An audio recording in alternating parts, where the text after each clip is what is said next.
It's time for Washington fishing is closed due to coronavirus, so here's some extra content quest.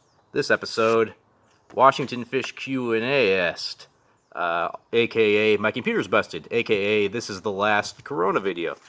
Alright, so every Wednesday I said I'd do a Corona video why fishing was closed, and good news, fishing opens back up May 5th. However, my computer busted. My first question I got here is, what happened to your computer? I spilt a big cup of water on it, and then it, short-circuited about a minute later. I don't know if those two things were related, but that'll happen. So I got a new one in the mail. This should be the only video I have to do like this, but just to keep my word, on Wednesday I let people know my computer was busted, and 11 of you came through and gave me some questions for a Q&A. Q&As are kind of an ego stroke, but I've been around for 8 years, so cut me some slack. Alright, so besides the computer one, here we go. What town are you in, and would you be interested in a joint fishing video? So I am in the South Sound, and I am really bad in general on living through on commitments. I'm kind of selfish with my time. It's definitely hurt me through my life, but yeah, I'd absolutely be interested. And by the way, that was from Vaughn Precision, who does a shooting channel. I got a little 410 that I bought to go turkey hunting with, so we could actually do a shooting video too. But yeah, absolutely I'd be interested. I am very close to you. Let's see. Would you ever do an episode about winter steelhead? I'm reading these backwards, by the way. It seems like I can't read. The answer to that is yes. I used to steelhead a lot more. Then after I had a kid, I basically focused more on meat fishing because then at least in my brain, that's less selfish. And usually when I go steelheading a lot, that'd be catch and release because I'd be up on the Olympic Peninsula catching native fish. However, yes, I really should do one of those in the next year or two, so look out for that maybe next February or the February after. Have you ever... have you ever fished up near Bellingham, Washington, and if so, where at? I'm originally from Lewis County. I kind of despise I-5. I hate driving in heavy traffic, so it's kind of like a barrier to me almost. I pretty much don't tend to go further north than the Puyallup. On this channel, I fished, Baker Lake, which is in eastern Whatcom, and I've fished La Conner for the Surf Smelt Derby. But besides that, no, I have not. I have no immediate plans to do so, but I'm not, closed to the idea. I just hate making the drive. Let's see. Have you ever fished here in Yakima?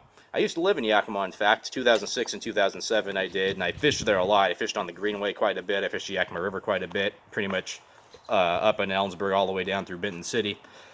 And I'm sure I'll do a fish quest there sometime. I do love fishing Dog Lake, which I did do a fish quest on. There are huge brook trout in that lake, by the way. I think on my fish quest there I caught like some pathetic little 10-incher. But, geez, especially on the north side of Dog Lake up there, past White Pass, which is about an hour away from Yakima, there are some football brookies, but they, like most big fish, they're just out of reach usually. Ooh, it's starting to rain on me here. All right. You should do a special... Northwest Fish. You should do a special episode called Northwest Fish Quest and do a trip to Oregon and Idaho. Yeah, I couldn't agree more. I should. When I made the channel, I decided to focus strictly on Washington State, and I did a poll earlier in the year, maybe it was going into the new year, saying, hey, would folks like me to open my format a little more so I can do more videos, because the Fish Quest format is really restrictive, just targeting a species, then moving on. What happens is I still fish all the time, but then once I knock that species out, I don't do another video about it, so I'm out there fishing, but I'm like, I've already done a video on, whatever, yellow perch or channel cats or whatever it is. So, yeah, I could absolutely do a video on that. I'd probably do 2 different ones, but, yeah, at some point, absolutely. Let's see. Hey, Blake, I was wondering why you don't eat starry flounder. This is part 1 of 2 questions. I actually will eat a starry. They can be a little wormier than roxel, but the main reason I don't is I do prefer roxel. So if I'm in an area that has both, I target roxel. And then there's some fish, I don't know why, a lot of anglers have this quirk where they just think they're cool. And starry flounder fight really hard, and they have that cool rough skin, so I just tend to release them. But I've definitely eaten them, and they're fine to eat. They're great to eat. So, yeah, absolutely. I'd absolutely eat a starry flounder. I just happen to prefer roxel more. I saw on another YouTube... I saw on another YouTube channel that a guy ate a Pacific staghorn sculpin and said it was really good. Have you ever tried? I thought they were poisonous. So I actually have tried Pacific staghorn sculpin. Sometimes out there in the Nisqually Delta where I fish often, we'll catch them at like half a pound, so they're basically got as much meat as a stocked rainbow trout. However, in my experience, they're not that good. I have a book by a guy named, I think it's Robert Love. His last name's Love anyway. He does most of the marine fish books around here for Washington State and the East Pacific. He recommends making a low fat of them, and I can see why. That's kind of what their meat's like. If I was in a survivalist situation, I'd absolutely eat them. There's nothing wrong with them, and people have really different tastes as far as fish go, but I didn't think they were that great. As far as I know, they're not poisonous. As you probably know, cabezons, which are also sculpin, do have poisonous roe. So perhaps the roe of the Pacific staghorn sculpin is poisonous. I do not know. But they won't by themselves. Just the meat off them is not poisonous. It's fine to eat. I've eaten them. What is your favorite fish to catch? All right, so here's a non-answer for you. Boy, I really thought about this, and I don't want to weasel out of it, but I'm really more about a trip than like the fish, if that makes sense. So usually about 2 months out before whatever season it is, I get really hyped for it. So when it's 2 months before ice fishing season, I get hyped for it. When it's 2 months before going up to CQ for coho, I'm getting hyped for it and getting ready. Right now, what I'm hyped for is Columbia River shad, and then hopefully some king salmon if I can either make it to CQ or even down in Area 13 where I live. Those fish headed back to the Deschutes River. Gun to head, geez, nothing beats catching a big king. I love bottom fishing. I love the mystery of going out and jigging and not knowing if you got a rockfish or a lingcod or a big kelp greenling or a cabbie, in really rocky areas in the northwest coast.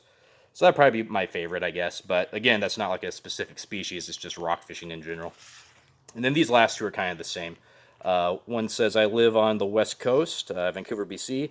What type of boat and motor do you have to recommend for the fishing that I enjoy and feature? And this one says, what kind of boat do you have?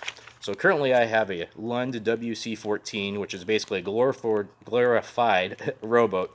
It's 14 feet long. I've always just put a 15 horse on it, and it's been fine. I've had a 20 horse on it as well. It can go up to 25, so it's a little underpowered, but 15 does just fine for me. I fish pretty big water with it. I fish CQ, I fish NIA inside. A lot of people would not recommend it with a boat that size. I think it's a lot about who your captain is, which, arrogantly, like most dudes, I think I'm pretty good behind the tiller, or in front of the tiller, I guess. And just kind of experience and knowing what to do in different situations, how to cross-cut waves and stuff like that. Because I've definitely gotten some sticky situations. That and just having a plan B. I get off the water as soon as it looks like there's any major trouble, like any sign of whitecaps and that sort of thing. It's just good to play it safe. And I also think it just where's the safest harbor. I've beached on the shore before at Nia Bay, like pulled up on the beach just to get out of the water. Better to be stranded for a few hours than, die. So, but a bigger boat's probably preferable. I just bought, and I was going to do a video on it, and I'm sure I will here in a couple months, a 82 Beechcraft it's called. I primarily bought it because the motor on it was worth the price of buying it because the boat and trailer are older, but it had a 2015 50 horsepower 4-stroke Merc, as well as a 4-horse kicker. What was it? I'm forgetting what it was. It wasn't a Merc, but it had a really nice kicker that has not been used except by me now, because I also have a little 9-foot boat I like to put that on and just putter around. So I will introduce you to that new boat. I got it just for safety, for being out there in CQ. It's also only about 15 feet long. It's just a way deeper boat. So there you go. Thank you so much for the Q&A. I'll have to do it again sometime. Like I said, this is the last one of these Corona vids. I'll go back to regular format starting here in May or June. Thanks so much. Tight lines. May the fish be with you.